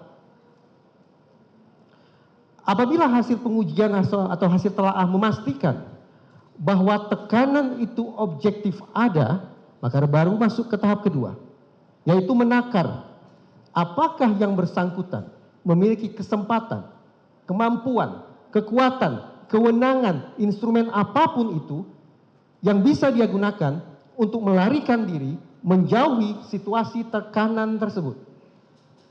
Itu tahap kedua. Kalau tahap kedua teryakinkan bahwa yang bersangkutan tidak punya kesempatan, tidak punya kemampuan, tidak punya kewenangan, tidak punya kekuatan atau apapun instrumen lainnya yang memungkinkan yang bersangkutan untuk menjauh dari situasi tekanan tersebut, maka masuk ke tahap pengujian yang ketiga. Resiko apakah gerangan, konsekuensi apakah sesungguhnya yang akan dialami oleh orang tersebut sekiranya dia menentang, melawan atau menghindari tekanan tersebut. Sekarang mari kita simpulkan. Kemungkinannya ada dua. Kemungkinan pertama, kalau superior order defense tersebut menyimpulkan bahwa seseorang melakukan perbuatan pidana karena tekanan itu objektif ada, dan karena yang bersangkutan tidak punya kesempatan, kemampuan atau instrumen apapun untuk menjauhi tekanan atau mengelak tekanan tersebut, serta yang ketiga, ada resiko atau konsekuensi yang buruk, yang fatal, yang akan dialami oleh yang bersangkutan sekiranya dia menolak tentangan tersebut, maka simpulannya adalah superior order defense bisa diterima. Tapi sebaliknya, andaikan dalam pengujian 3 tahap tadi berayun, ada yang iya, ada yang tidak, tentu perlu didalami lebih lanjut. Demikian. Baik. Jadi bisa dijelaskan bahwa terkait dengan makro, mikro, dan meso ini saling berkaitan. Saling berkaitan. Agar kita memiliki pemahaman yang komprehensif, 3 dimensi itu sekali lagi menurut saya harus kita tinjau. Tidak bisa terlepas satu sama yang lain. Tadi saya katakan tidak ada satu manusia pun yang hidup dalam tabung hampa yang tidak terpengaruh oleh lingkungan sekitarnya. Baik. Terima kasih penjelasannya Ali. Kemudian berikut pertanyaan saya, berdasarkan penjelasan Ali tadi, bagaimana kita bisa memahami, menerima bahwa seseorang melakukan perbuatan pidana, tadi Ali saya sampaikan tekanan ya, karena adanya tekanan. Bisa dijelaskan? Ya, sebagaimana tadi saya katakan, yang saya pahami dari konstruksi pertanyaan saudara penasihat hukum, inilah yang terwakili oleh istilah superior order defense. Baik. Tentu saja, agar pemahamannya lebih konkret lagi, kita perlu tahu secara spesifik situasi di mana Richard Eliezer dan Verdi Sambo berada dalam situasi kejahatan tersebut. Contoh konkret. Tadi ahli sebelumnya menyebut nama ilmuwan yaitu Milgram. Saya ulangi sedikit majelis untuk menyamakan persepsi. Milgram khusus meneliti tentang bagaimana orang bisa patuh untuk melakukan perbuatan jahat. Intinya itu. Sebelum Milgram melakukan penelitian itu, Milgram terlebih dahulu melakukan survei terhadap puluhan profesional. Pertanyaannya satu, wahai saudara, apabila saudara diminta atau diperintah untuk melakukan suatu perbuatan yang buruk, apakah saudara akan mengiyakan, saudara akan patuh, atau saudara akan menentang? Ternyata puluhan profesional yang ditanya itu semuanya percaya diri mengatakan, kami mampu menolak perintah jahat. Kami sanggup menolak perintah yang mungkin menyakiti atau merugikan pihak lain. Itulah yang kemudian melatar belakangi Milgram melakukan penelitian tersebut. Sekali lagi, fokus penelitiannya adalah untuk mengetahui kenapa ada orang yang melakukan atau menunjukkan kepatuhan untuk melakukan perbuatan yang merugikan orang lain. Simpulan tadi sudah disampaikan oleh ahli sebelumnya. Tetapi ada beberapa unsur yang juga ditemukan oleh Milgram yang sangat penting untuk kita cermati.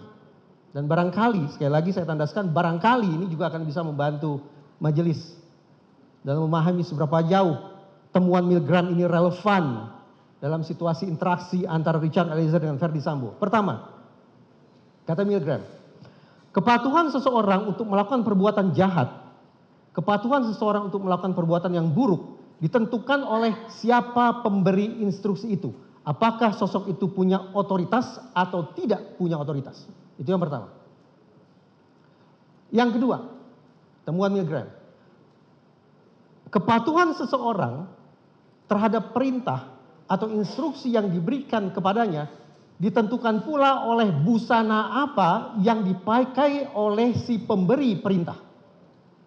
Busana apa yang dipakai oleh si pemberi perintah tersebut.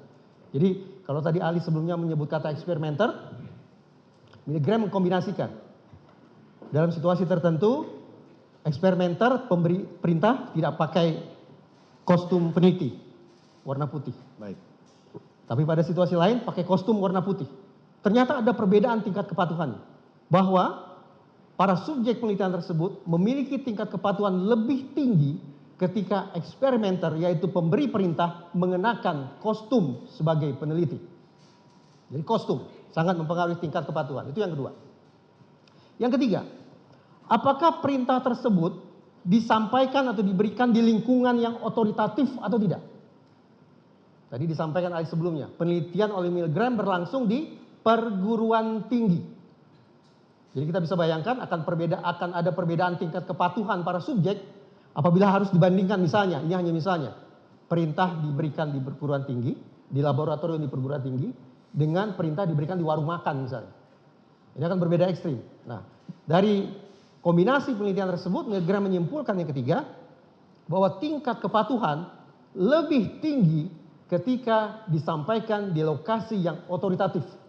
Di lokasi yang, oke, ini memang tempat kerjanya si peneliti. Oke, ini memang tempat sehari-hari si peneliti berada. Itu yang ketiga. Yang keempat, apakah si pemberi perintah berada di ruangan yang sama dengan pihak yang diberi perintah? Riset Milgram menyimpulkan, ketika perintah disampaikan oleh pemberi perintah dan pemberi perintah berada di ruangan yang sama dengan si pemberi perintah, dengan yang menerima perintah, maka tingkat kepatuhan menjadi lebih tinggi. Itu yang keempat saya pikir ya. Sekarang yang kelima, tergantung pada lisan, penyampaian verbal, instruksi yang disampaikan oleh si pemberi perintah terhadap pihak yang menerima perintah. Simpulan, dari penelitian Richard Milgram tersebut, ternyata terpatahkan asumsi di bagian awal. Di bagian awal tadi, sekian banyak profesional. Kita asumsikan mereka cerdas. Kita asumsikan sebagai orang yang matang. Kita asumsikan sebagai orang dengan jam terbang yang tinggi di bidang mereka masing-masing. Tapi ketika dibawa ke dalam sebuah situasi penelitian eksperimental, ternyata lain pula simpulannya. Simpulan Milgram bahwa sesungguhnya manusia rentan untuk menerima perintah, termasuk perintah yang salah sekalipun. Hasil penelitian Milgram ini kemudian diterapkan ke dalam sekian banyak setting, termasuk setting penegakan hukum. Salah satu yang kemudian menjadi dasar kritik adalah betapapun sebuah organisasi sudah mengatur bahwa anggota organisasi tersebut tidak boleh melakukan perbuatan yang salah dan tidak boleh melakukan perbuatan yang salah berdasarkan perintah sekalipun, tapi dari penelitian Milgram terpatahkan bahwa sekali lagi betapapun organisasi sudah membuat ketentuan atau peraturan bahwa personil tidak boleh mengikuti perintah yang salah, tapi penelitian tadi menunjukkan bahwa kerapuhan manusia untuk melaksanakan perintah yang salah sekalipun adalah sesungguhnya sangat tinggi. Baik, sangat jelas sekali yang disampaikan oleh Saudara Ali. Nah, saya akan dilanjutkan oleh rekan saya. Majelis, kami masih punya waktu 23 menit lagi. 15 menit lagi. Silakan. 15 menit. Siap, Majelis. 1-2 pertanyaan aja, Majelis. Silakan.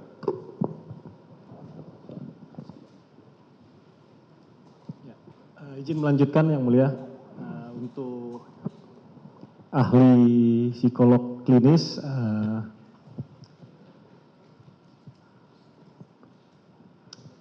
Ya, ahli kan sudah melakukan observasi ya terhadap klien kami Richard Eliezer dari awal. Nah, hasil observasi yang ahli kerjakan itu ahli lakukan sendiri atau ahli lakukan bersama dengan tim? Kalau observasi saya lakukan sendiri, tapi pengolahan semua data hasil dari assessment itu saya berikan kepada 2 kolega, di mana mereka tidak tahu ini siapa. Jadi hanya disebut, yang satu hanya disebut XXX, yang satu lagi disebut R, itu ada di lampiran, makanya kalau tertulis hanya R atau triple X itu karena mereka memang tidak tahu ini mengolah data siapa, jadi ini blind case. Kenapa saya lakukan demikian? Karena saya mencoba untuk menjaga sisi objektif dari pengolahan data tersebut. Sehingga mereka tidak perlu tahu ini siapa, ini kasus apa, saya hanya mengatakan tolong ini ada ada data assessment diolah menjadi satu hasil laporan psikologis. Artinya ahli lakukan seperti itu untuk... Pemirsa, Breaking News Metro TV masih akan kami lanjutkan usai jeda berikut ini bersama rekan Naila Husna. Tetaplah bersama kami. Dalam peristiwa ini, saudara FS mengatakan, "Woi, kau tembak cepat, cepat kau tembak." Ada semacam tekanan yang kuat kepada si penerima perintah.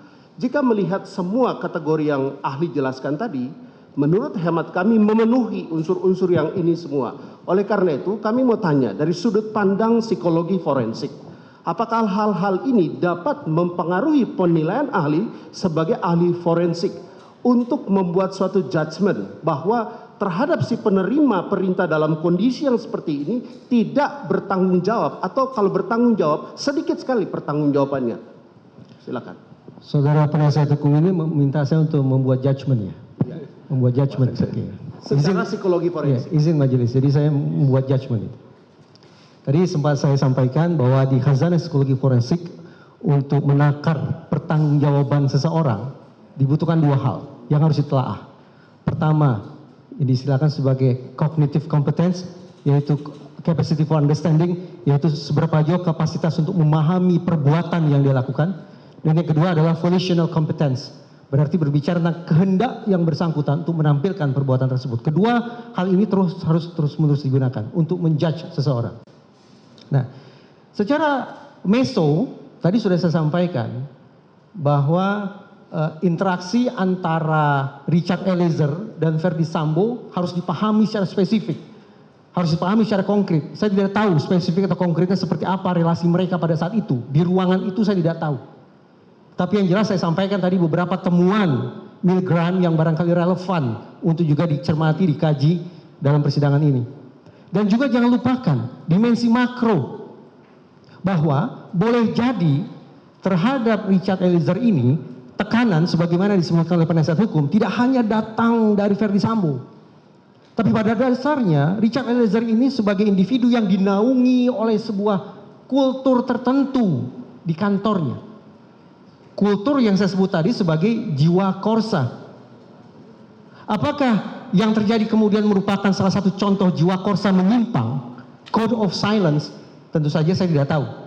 Tetapi paling tidak kalau kita hitung-hitungan di atas kertas, berbicara tentang probabilitas, tampaknya saya menjudge ini, Richard Eliezer punya cognitive competence. Artinya dia punya pemahaman tentang apa yang dia lakukan. Namun boleh jadi ada persoalan serius terkait dengan volitional competence, yaitu terkait dengan seberapa jauh sesungguhnya kehendak Richard Eliezer untuk melakukan perbuatan jahat tersebut. Hitung-hitungan. Sebagaimana tadi sempat saya sampaikan, ketika cognitive competence-nya ada, yaitu pemahamannya ada, sementara kehendaknya katakanlah tidak ada, maka boleh jadi yang bersangkutan masuk dalam kategori partially responsible, bertanggung jawab separuh atas perbuatannya. Karena toh faktanya yang bersangkutan, saya tidak membayangkan yang bersangkutan abnormal, punya psikopatologi, punya kecerdasan di bawah rata, tidak. Tapi saya bayangkan yang bersangkutan paham tentang perbuatannya, paham tentang mana boleh, mana tidak boleh, paham tentang aturan organisasinya, tetapi ada sebuah kehendak yang dimasukkan ke dalam dirinya, yang ditekankan ke dalam dirinya agar kemudian dia melakukan perbuatan jahat tersebut. Partially responsible. Baik. Majelis masih waktunya Silakan kalau masih mau digunakan atau mau sudah cukup. Sudah Dari cukup kami ya? sudah cukup. Baik. Biar bisa Selanjutnya istirahat kami dulu. berikan waktu kepada jaksa penuntut umum untuk bertanya. Ada yang mau ditanyakan? Nah, 30 menit ya. Silakan. Saudari ahli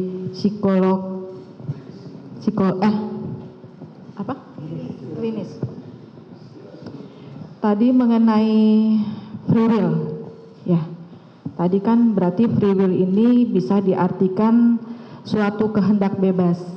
Artinya kemauan bebas ini adalah berbagai tindakan-tindakan berbeda yang akan dipilih dan nantinya itu tujuannya itu bermuaranya ke tanggung jawab, kan seperti itu ya. Nah, kaitannya dengan distraction obedient, kepatuhan yang tinggi tadi. Pada saat seseorang dengan kepatuhan yang sangat tinggi menerima sesuatu permintaan yang salah, yang sifatnya melawan hukum, ini tadi bentuknya ada konflik. Nah, yang mau saya konflik yang saya mau tanyakan, apakah bentuk konflik internal dalam diri pelaku itu menunjukkan adanya kesadaran terhadap pelaku? Artinya, adanya kesadaran dalam pengetahuan tentang bahwa perintah atau yang dimaui oleh si pembuat yang permintaan itu adalah salah. Bagaimana menurut Ali? Dan dalam hal ini, keputusan yang diambil tetap distraction obedient, artinya atau berdampak tidak baik pada korban. Menurut Ali bagaimana itu? Ya, apakah benar kesadaran konflik internal itu adalah kesadaran dari pelaku bahwa itu adalah sesuatu yang salah? Iya, baik Ibu Jaksa Penuntut Umum, sebagai psikolog klinis, dalam ranah psikologi klinis kami selalu berbicara pada sebuah spektrum. Jadi tidak pernah ada, kalau seseorang dikatakan berani pasti berani terus. Kalau seseorang dikatakan penakut pasti penakut terus. Itu kita nggak bisa berbicara demikian. Jadi kita berbicara pada sebuah spektrum. Kesadaran itu mungkin ada dan itu memang membuktikan karena ada sempat jiwa batin yang tertekan. Karena ada jiwa batin yang tertekan berarti ada konflik, ada kegalauan. Kan ada demikian. kegalauan. Ya, dan itu ada. Tapi ketika kemudian kita berbicara pada level kepatuhan, pada beberapa, balik lagi yang tadi sudah berkali-kali disampaikan mengenai penelitian Milgram, ada beberapa faktor yang lebih besar tercukupi yang mengakibatkan free will yang tadi juga sudah saya katakan itu sebuah konstruk yang berada pada spektrum. Pada titik itu free will-nya menghilang karena dia benar-benar ditempatkan pada satu kondisi di mana tidak ada pilihan lain selain mengikuti apa yang diperintahkan bersamaan dengan konflik yang ada. Free will masing-masing orang ini kan berbeda. Nantinya kan bermuaranya kan ke tanggung jawab yang akan dia tanggung nantinya atas perbuatan yang dia lakukan, betul ya? Nah, yang saya mau tanyakan,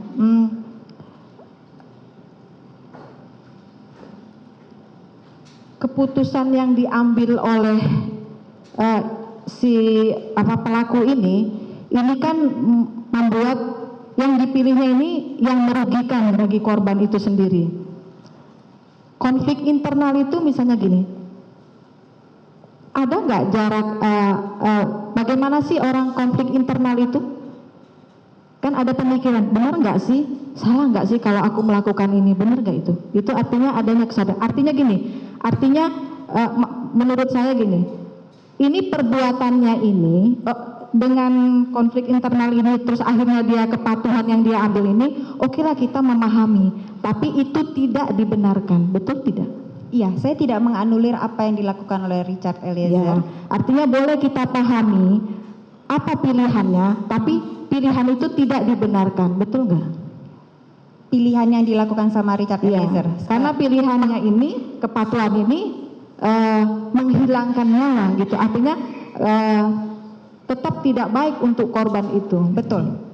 Memang ya? itu tidak bisa dianulir, tapi balik lagi sebagai psikolog klinis, kalau saya berbicara pada sisi ada spektrum, ada banyak konstruk yang bisa terlibat. Mengapa itu sampai terjadi? Itu juga harus dipertimbangkan kondisi itu harus klinis jiwa artinya batin. kita pahami, Ya. tapi perbuatan itu tetap tidak bisa dibenarkan.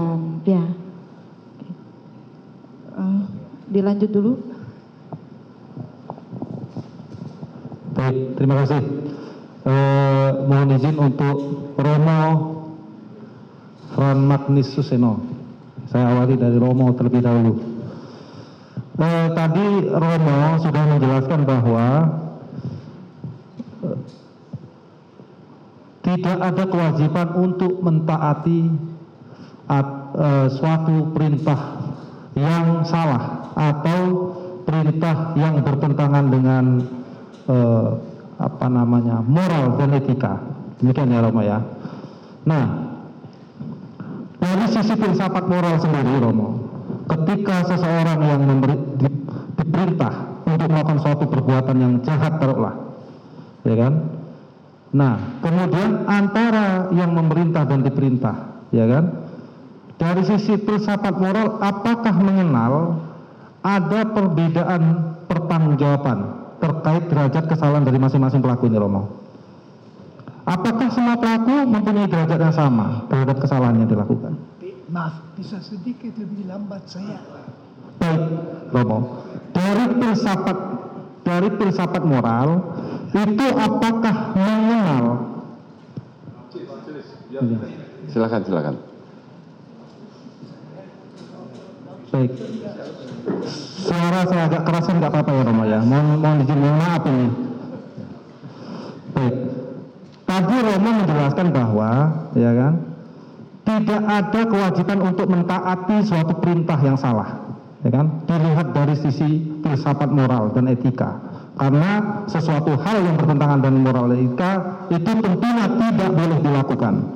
Nah, dari sisi filsafat moral sendiri, untuk menilai derajat kesalahan seseorang itu apakah tetap ada bahwa seseorang itu dapat menanggung pertanggungjawaban yang sama atau tetap ada perbedaan dilihat dari kesalahan dari masing-masing pelaku itu sendiri, Romo? Jelas ada perbedaan. Orang akan bertindak berdasarkan kesadaran pada saat itu. Tentu orang bisa punya kesadaran yang jahat, tapi bisa juga dia bingung. Misalnya dia menyadari bahwa menembak orang tidak bisa dibenarkan sama sekali. Sekaligus dia mendapat perintah. Kalau dia ada di bawah pressure, pertama pressure waktu, kedua pressure budaya ketaatan yang dalam kepolisian amat penting. Tidak bisa di situ setiap orang berunding dulu apa mau taat atau tidak, apalagi dalam situasi ini dia bisa menjadi sangat bingung dan mungkin akhirnya langsung bertindak sesuai yang secara instingtual itu keluar. Jadi kalau dia punya insting, befehl is befehl, bahasa Jerome, perintah adalah perintah, lalu rem etis akan sangat lemah. Saya tidak tahu apa yang menjawab pertanyaan. Baik. Jika ada perbedaan derajat pertanggungjawaban dilihat dari kesalahan. Nah, dihubungkan dengan mungkin ilustrasi ya kasusnya. Jika tadi, sebagaimana yang Romo jelaskan bahwa seseorang itu melakukan perbuatan karena dalam keadaan bingung, dan apakah dia harus menjalankan perintah atau tidak. Terus kemudian dihubungkan dengan relasi kuasa juga. Tingkat kepangkatannya jaraknya sangat jauh. Yang seorang jenderal memerintahkan umpama seorang brigadir. Terus kemudian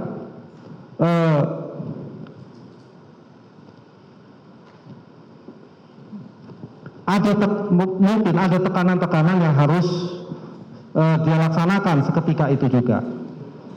Dan kemudian setelah melakukan itu, ya kan, kemudian dia menyadari dan kemudian berusaha untuk membuka tabir kejahatan yang dilakukan itu tadi. Nah, dari sisi ini, Romo, antara yang memberi perintah dan yang diperintah tadi, sesuai dengan yang Romo jelaskan, ini secara pertanggungjawaban pidananya, ini lebih berat yang mana, Romo? Apakah orang yang memberi perintah atau yang diberi perintah? Menurut saya jelas yang memberi perintah. Ini sesuatu yang saya bukan ahli ya, tapi saya ikuti di dalam pembicaraan mengenai yang terjadi di zaman Nazi di Jerman, di mana berulang kali orang melakukan perintah-perintah karena diperintahkan, mungkin juga karena dia terancam kalau tidak melaksanakan perintah, tapi juga tanpa ancaman itu ada satu budaya di mana orang sepertinya tidak dididik dan tidak dilatih untuk bertanggung jawab. Jadi lalu ya ikut saja yang diperintahkan dengan selalu memperhatikan tekanan waktu itu terjadi dalam tersedia beberapa detik untuk mengambil sikap dalam kasus ini. Jadi menurut saya jelas tanggung jawab yang memberi perintah itu jauh lebih besar. Malah katakan saja yang diperintah itu orang kecil ya. Orang kecil biasa melakukan karena dia juga tahu akibatnya buruk kalau tidak melakukannya. Baik, berarti orang yang mempunyai kuasa dan memberi perintah menurut Romo adalah orang yang mempunyai tanggung jawab besar terhadap perintah yang dia berikan kepada pemberi perintah, walaupun tadi sebagaimana yang Romo perintahkan, perintah yang jahat itu tetap tidak boleh dilakukan secara filsafat moral dan etika. Demikian moral. Betul ya. Baik, mungkin saya beralih kepada ahli kriminolog ya, psikologi klinis, mohon izin Ibu Lisa ya. Ya. Nah, tadi saudara yang melakukan asesmen ya terhadap saudara Richard, sejak kapan itu? Pertemuan pertama 15 Agustus 2022. 15 Agustus 2022 sampai sekarang? Sampai terakhir bertemu 6 November 2022. 2022. Metode yang saudara gunakan apa untuk melakukan asesmen psikologi klinis terhadap? Iya, jadi ada alat tes yang saya pakai adalah MMPI yang tadi sudah saya katakan, Minnesota Multifacet Personality Inventory. Tujuannya adalah untuk melihat kepribadian individu tersebut dan juga status kejiwaannya seperti apa untuk kemudian mendapatkan gambaran profil kurang lebih individu itu dari sisi psikologi klinis seperti apa. Kemudian ada IST untuk mengukur tingkat intelektualitas Richard. Kemudian ada tes grafis, baik itu tes Baum, HTP, House 3 Person, atau juga Warteg. Selain itu ada satu tambahan lagi, saya juga menggunakan pengetesan grafologi, analisa tulisan tangan. Berapa jangka waktu itu dibutuhkan untuk melakukannya? Dan terkait dengan data-data apa saja yang dibutuhkan? Apakah langsung melakukan wawancara atau apa? Atau dibutuhkan data dan dokumen yang saudara gunakan untuk? Iya, mohon maaf Pak Jaksa. Kalau psikologi klinis memang kita biasanya melakukan asesmen, kemudian diikuti dengan observasi, tapi sebelum asesmen dilakukan, itu ada yang namanya raport. Kita building raport dalam arti kita mencoba untuk membangun hubungan yang baik dulu. Sehingga kenapa? Karena asesmen psikologis itu bisa sangat melelahkan. Itu ada yang MMPI aja itu 567 item yang harus dikerjakan dan itu waktunya bisa hampir 2 jam. Tes intelektual pun demikian, itu bisa sejam sampai dengan 2 jam. Nah, jadi pada tanggal 15 Agustus itu tujuannya lebih kepada building rapport, membangun kedekatan dulu supaya Richard nyaman, belum lagi kan kondisi Richard dalam kondisi yang memang lagi nggak baik. Saya takut hasilnya itu menjadi tidak objektif. Jadi 15 Agustus lebih kepada pendekatan tersebut, 22 Agustus seharian kita melakukan analisa asesmen psikologis tersebut. MMPI, IST, grafis, wartek, baum, HTP, semua.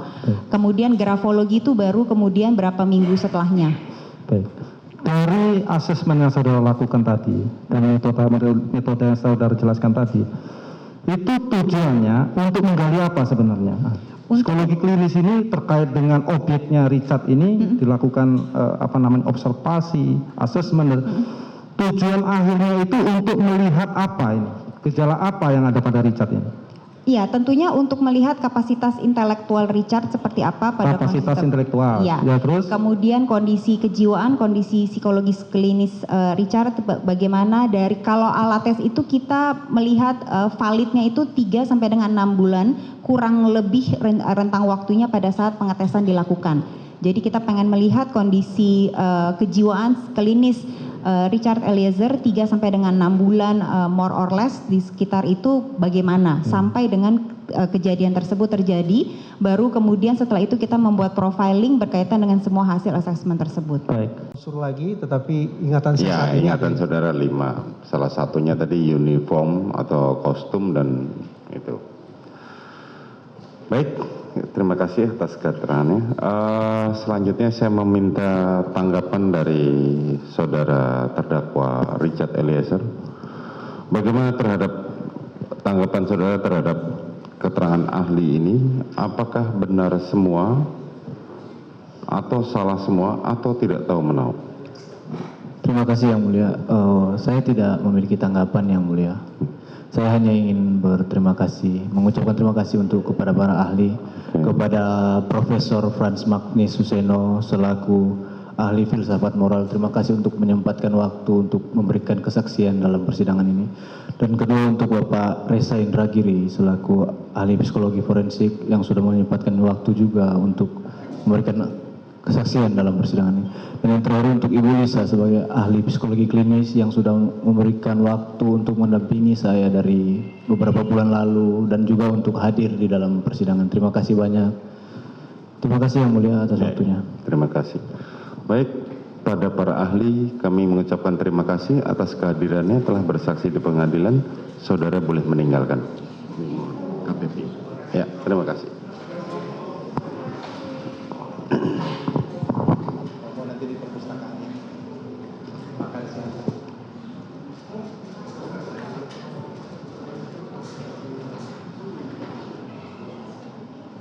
Boleh meninggalkan ruang sidang. Ya.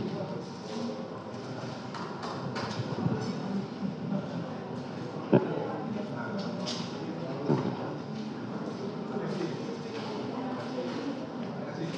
Baik, selanjutnya saudara terdakwa silakan pindah di. Baik, selanjutnya saudara penasihat hukum. Saudara masih mempunyai 1 kali kesempatan lagi pada hari Rabu besok untuk agenda pemeriksaan ahli atau saksi meringankan dari terdakwa. Masih ada lagi?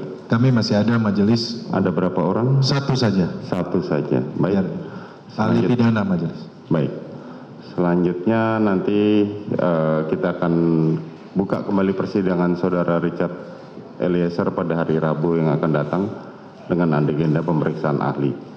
Sidang perkara nomor 798 PIT B 2022 atas nama terdakwa Richard Eliezer Pudiang Lumiu dinyatakan ditutup.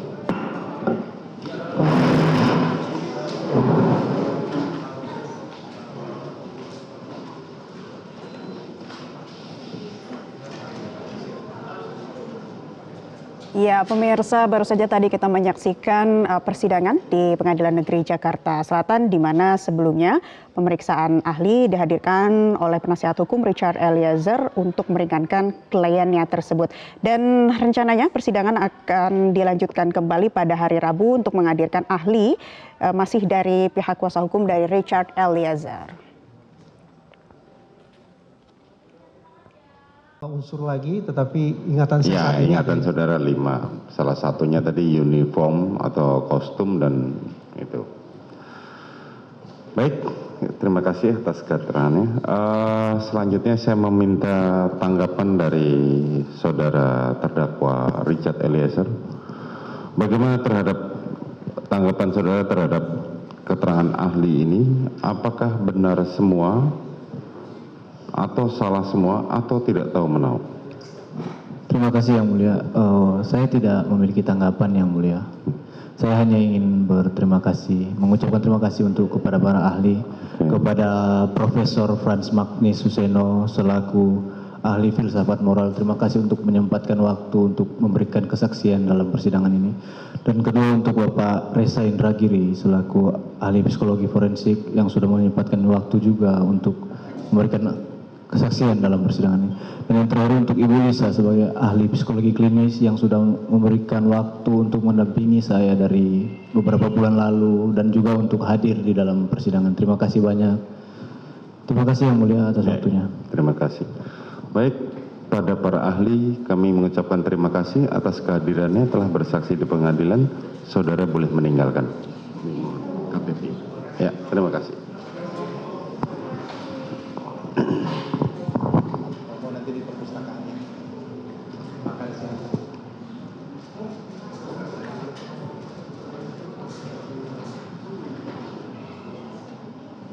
Boleh meninggalkan ruang sidang.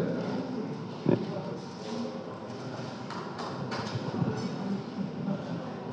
Ya.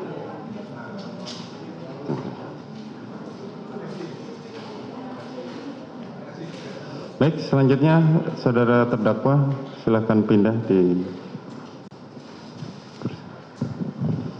Baik, selanjutnya saudara penasihat hukum. Saudara masih mempunyai satu kali kesempatan lagi pada hari Rabu besok untuk agenda pemeriksaan ahli atau saksi meringankan dari terdakwa. Masih ada lagi? Kami masih ada majelis. Ada berapa orang? Satu saja. Satu saja. Baik. Ahli pidana majelis. Baik. Selanjutnya nanti kita akan buka kembali persidangan saudara Richard Eliezer pada hari Rabu yang akan datang dengan agenda pemeriksaan ahli. Sidang perkara nomor 798 PIT B 2022 atas nama terdakwa Richard Eliezer Budiang Lumiu dinyatakan ditutup.